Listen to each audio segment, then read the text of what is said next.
CBI पर भरोसा और न्याय की उम्मीद है। कई सवाल आपको पॉइंटर्स के जरिए बता देते हैं। पॉलीग्राफ टेस्ट की तैयारी, क्या पीड़िता डॉक्टर को पहले से जानते थे? जो प्लानिंग प्लॉटिंग हुई है, संजय से सवाल पूछे जा रहे हैं, संजय से पॉलीग्राफ टेस्ट से सवाल किए जा रहे हैं और इसमें उम्मीद है कि डॉक्टर से रेप के वक्त संजय साथ था या फिर और भी लोग साथ थे, क्योंकि जिस तरीके से ये मामला सामने आ रहा है, लग रहा है काफी लोगों का हाथ था। सेमिनार हॉल से निकलने के बाद उसने क्या किया होगा, ये सवाल। प्रिंसिपल संदीप घोष से जान पहचान कैसे थी, कैसे पहले से जानता था? क्या कॉलेज में जो अंग बेचने का काम है वो चल रहा था? जो रैकेट चलाने की बात कही जा रही है वो चल रहा था? ये सवाल पूछने की संभावना है। ये सवाल पॉलीग्राफ टेस्ट में पूछे जाएंगे, ये उम्मीद जताई जा रही है। एएसआई अनूप दत्ता ने इस मामले में क्या मदद की, ये सवाल भी संजय से पूछा जा सकता है। इसके अलावा पूर्व प्रिंसिपल संदीप घोष से कौन से सवाल हो सकते हैं? संजय रॉय से कभी या फोन पे बातचीत हुई या कभी मुलाकात हुई है, ये सवाल हो सकता है। इतनी बड़ी वारदात पर तुरंत एफआईआर क्यों नहीं की गई, ये सुप्रीम कोर्ट ने भी सवाल पूछा था। सेमिनार हॉल को वारदात के बाद सील क्यों नहीं किया गया? इसके अलावा सेमिनार हॉल के पास मरम्मत को मंजूरी क्यों दे दी गई? इसके बाद रेनोवेशन का काम कैसे शुरू हो गया? पीड़ित परिवार को क्यों कहा गया कि डॉक्टर ने सुसाइड की है? इतने बड़े मामले में जो सबूत सामने आ रहे हैं, किस आधार पर कह दिया गया कि आत्महत्या की गई है? क्या कॉलेज से इस्तीफा देकर केस से बचने की ये चाल रची गई थी? कॉलेज में सेक्स और अंग बेचने का रैकेट चलता था क्या इस वजह से इतनी बड़ी प्लानिंग प्लॉटिंग की गई? क्या हत्या और रेप के मामले में छिपाने का दबाव था, इस वजह से ये प्लानिंग प्लॉटिंग की गई थी? आगे बढ़ते हुए अब रुक कर लेते हैं 2 मिनट भारत का।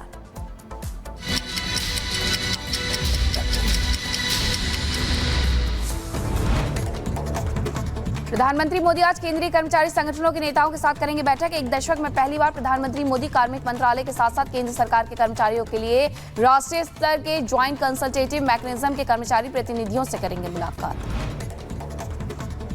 केंद्रीय गृह मंत्री अमित शाह 3 दिवसीय दौरे पर छत्तीसगढ़ पहुंचे हैं। रायपुर में अमित शाह नक्सल विरोधी अभियानों पर कई बैठकों की अध्यक्षता करेंगे। और आगे बढ़ते हुए बात नक्सल प्रभावित 7 राज्यों की, जहां मुख्य सचिव, डीजीपी और अधिकारियों के साथ 3 अलग अलग बैठक लेंगे। इसमें छत्तीसगढ़, आंध्र प्रदेश, झारखंड, मध्य प्रदेश, महाराष्ट्र, उड़ीसा और तेलंगाना, साथ ही पश्चिम बंगाल के पुलिस प्रमुखों के साथ शामिल होने की संभावना।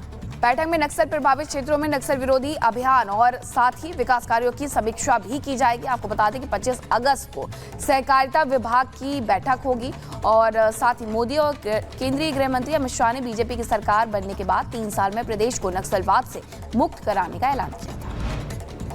छत्तीसगढ़ दौरे को लेकर गृह मंत्री अमित शाह ने ट्वीट किया, कहा पीएम मोदी के नेतृत्व में केंद्र सरकार और छत्तीसगढ़ की बीजेपी सरकार नक्सलवाद के समूल नाश के लिए काम कर रही है। खबरों में आगे बढ़ेंगे बात। केंद्रीय गृह मंत्री अमित शाह ने कांग्रेस और एनसी के गठबंधन पर सवाल उठाए हैं। 10 सवाल पूछे उन्होंने। कहा, क्या कांग्रेस जम्मू कश्मीर में अलग झंडे का समर्थन करती है? जम्मू कश्मीर में कांग्रेस एनसी गठबंधन पर अमित शाह का हमला। कहा, सत्ता के लालच में बार बार देश की एकता और सुरक्षा के साथ खेलने वाली कांग्रेस पार्टी ने जम्मू कश्मीर चुनाव में एनसी के साथ गठबंधन कर फिर से अपने मंसूबों को देश के सामने रखा।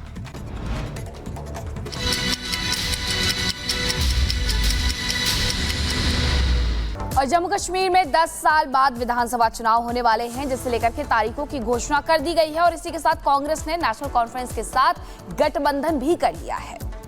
बिल्कुल, और इसी के साथ अब कई सवाल भी खड़े होते दिखाई दे रहे हैं, जहां अमित शाह ने 10 सवाल पूछ लिए हैं कि उन मुद्दों को लेकर कांग्रेस खड़ी दिखाई दे रही है या नहीं। अब वो 10 सवाल कौन से हैं, किन मुद्दों की बात हो रही है, रिपोर्ट में आप समझिए।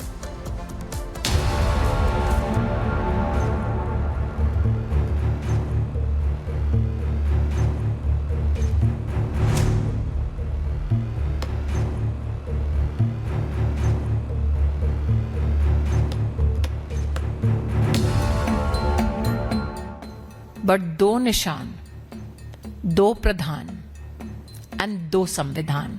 नेशनल कॉन्फ्रेंस देशद्रोही है और अगर वो देशद्रोही हैं तो उनको गिरफ्तार करके जेल में डालिए। जम्मू कश्मीर में 10 साल बाद होने वाले विधानसभा चुनाव को लेकर राजनीतिक दल एड़ी चोटी का जोर लगा रहे हैं। सत्ता में काबिज होने के लिए कांग्रेस और नेशनल कॉन्फ्रेंस में गठबंधन भी हो चुका है। केंद्रीय गृह मंत्री अमित शाह ने जम्मू कश्मीर के आगामी विधानसभा चुनाव के मद्देनजर कांग्रेस और नेशनल कॉन्फ्रेंस के बीच गठबंधन होने पर कांग्रेस पर सवाल खड़े कर दिए और स्पष्ट करने को कहा कि क्या कांग्रेस अनुच्छेद 370 बहाल करने के अब्दुल्ला परिवार के चुनावी वादे का समर्थन करती है।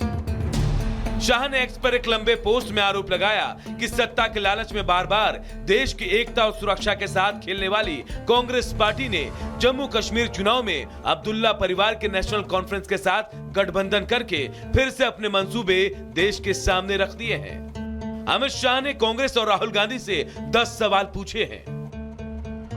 क्या कांग्रेस नेशनल कॉन्फ्रेंस के जम्मू कश्मीर में फिर से अलग झंडे के वादे का समर्थन करती है? क्या J&K के लिए अलग झंडे के समर्थक हैं? क्या राहुल गांधी और कांग्रेस पार्टी धारा 370 और आर्टिकल 35A को वापस लेने के लिए जम्मू कश्मीर को फिर से अशांति और आतंकवाद के युग में धकेलने के JKNC के निर्णय का समर्थन करती है? जम्मू कश्मीर में धारा 370 की बहाली के समर्थक हैं? क्या कांग्रेस कश्मीर के युवाओं के बदले पाकिस्तान के साथ वार्ता करके फिर से अलगाववाद को बढ़ावा देने का समर्थन करती है?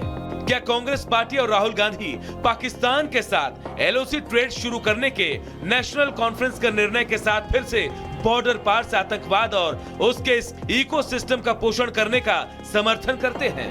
क्या कांग्रेस आतंकवाद और पत्थरबाजी की घटनाओं में शामिल लोगों के परिजनों को फिर से सरकारी नौकरी में बहाल करने, आतंकवाद, दहशतगर्दी और बंद के दौर को फिर से लाने का समर्थन करती है? इस गठबंधन से कांग्रेस पार्टी का आरक्षण विरोधी चेहरा सामने आया है। क्या कांग्रेस दलितों, गुज्जर, बकरवाल और पहाड़ियों के आरक्षण को समाप्त कर फिर से उनके साथ अन्याय करने के लिए JKNC के वादे के साथ है? J&K में दलितों, गुर्जरों का आरक्षण खत्म करेंगे? क्या कांग्रेस चाहती है कि शंकराचार्य पर्वत, तख्ते सुलेमान और हरि पर्वत कोहेमारन के नाम से जाने जाएं? क्या शंकराचार्य और हरि हिल का नाम बदलने देंगे? क्या कांग्रेस जम्मू कश्मीर की अर्थव्यवस्था को एक बार फिर से भ्रष्टाचार की आग में झोंककर पाकिस्तान समर्थित गिने चुने परिवारों के हाथों में सौंपने का समर्थन करती है? क्या J&K में भ्रष्टाचार की वापसी चाहते हैं? क्या कांग्रेस पार्टी JKNC के जम्मू और घाटी के बीच भेदभाव की राजनीति का समर्थन करती है? जम्मू और घाटी के बीच भेदभाव वाली राजनीति करेंगे? क्या कांग्रेस और राहुल गांधी कश्मीर को ऑटोनॉमी देने की JKNC की विभाजनकारी स्वायत्तता के नाम पर विभाजनकारी राजनीति करेंगे? जब देश के गृह मंत्री ने कांग्रेस पर निशाना साधा तो बीजेपी भी कांग्रेस पर हमलावर हो गई। स्मृति ईरानी ने तो कांग्रेस पर एक के बाद एक कई गंभीर आरोप लगा दिए। Does the Congress party believe not in one constitution, but दो निशान, दो प्रधान and दो संविधान? The unholy alliance gives rise to many a question. Not only the people of Jammu Kashmir, but the entire nation. BJP के हमलावर होने के बाद कांग्रेस और एनसी में भी घमासान मच गया। कांग्रेस नेता राशिद अल्वी तो नेशनल कॉन्फ्रेंस का बचाव करते हुए ये कह गए कि अब्दुल्ला परिवार बीजेपी से ज्यादा देशभक्त है, तो नेशनल कॉन्फ्रेंस के नेता कह रहे हैं कि गठबंधन को लेकर बीजेपी का डर और बौखलाहट है। नेशनल कॉन्फ्रेंस देशद्रोही है और अगर वो देशद्रोही हैं तो उनको गिरफ्तार करके जेल में डालिए। उन्हें चुनाव में क्यों हिस्सा लेने दे रहे हैं हम? उनके ग्रैंडफादर शेख अब्दुल्ला अगर ना होते तो कश्मीर पाकिस्तान का हिस्सा बन गया होता। शेख अब्दुल्ला थे जिन्होंने कश्मीर को पाकिस्तान में जाने से रोका है। मेरा मानना है कि फारूक अब्दुल्ला, उमर अब्दुल्ला अमित शाह जी से ज़्यादा देशभक्त हैं। नेशनल कॉन्फ्रेंस और कांग्रेस की ये जो इंडिया अलायंस बना है जम्मू कश्मीर के अंदर, मैं समझता हूँ कि ये जितनी बुखलाहट अब बीजेपी शो कर रही है या कांग्रेस पे अटैक कर रही है, उसका मेन मुद्दा यही है कि साहब, क्योंकि नेशनल कॉन्फ्रेंस और कांग्रेस जो है जम्मू कश्मीर के अंदर एक फोर्स बन के उभर रही है, इसीलिए वो परेशान है। जाहिर है 10 साल बाद हो रहे जम्मू कश्मीर का विधानसभा चुनाव सभी राजनीतिक दलों के लिए प्रतिष्ठा का सवाल बन गया है, लेकिन तय तो जनता को ही करना है कि वो बदलाव चाहती है या फिर परिवारवाद की राजनीति करने और आतंक का समर्थन करने वालों का वो साथ देगी। Bureau report, Republic Bharat.